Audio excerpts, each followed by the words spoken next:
The way Hamilton County students' final grades are calculated has changed just one day before they let out for the summer. Good evening and thanks for watching News Channel 9 at 5:30. I'm Latricia Thomas. And I'm Joshua. Today we learned TCAP quick scores across the state are delayed. For school districts that signed a waiver like Hamilton County, the results will not be included in a student's second semester final grade. Late this afternoon, we spoke with Dr. Kirk Kelly at the Hamilton County Department of Education about how this will affect students.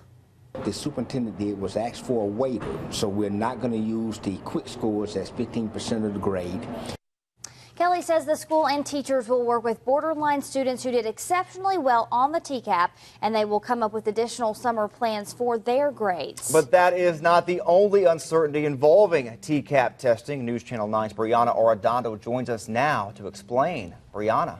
Josh, Latricia, educators aren't sure what test their students will take next year. Nearly 2 years ago, they learned that TCAP testing will be scrapped for a new test, the PARCC. And last fall, we told you that Dayton City Schools was a pilot school for PARCC. And they even got a grant for money to buy new computers to give the test. But now the switch is on hold, and that's frustrating statewide for educators.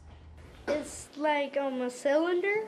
Okay, cylinder, one more. These fourth graders have the answers for a game, but the state doesn't have that for educators. There's a 2-year delay on Tennessee moving away from TCAP testing to computer-based PARCC testing. Of course, we were getting ready to do it next spring, about a year from now, when we got word from Nashville that the legislators had voted against implementing PARCC for testing for next year. Dayton City School Principal Linda Abel tells me that's frustrating.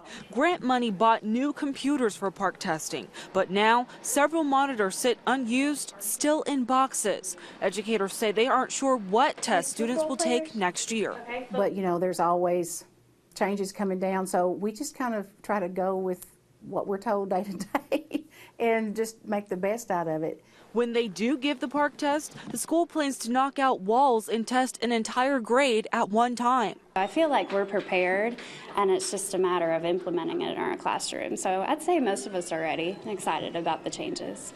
Teachers are ready to embrace what's next, but first they say they need a plan, and fast. We are running out of time to teach when we have to do so many tests, and I think a lot of that is going away next year, is what we've heard.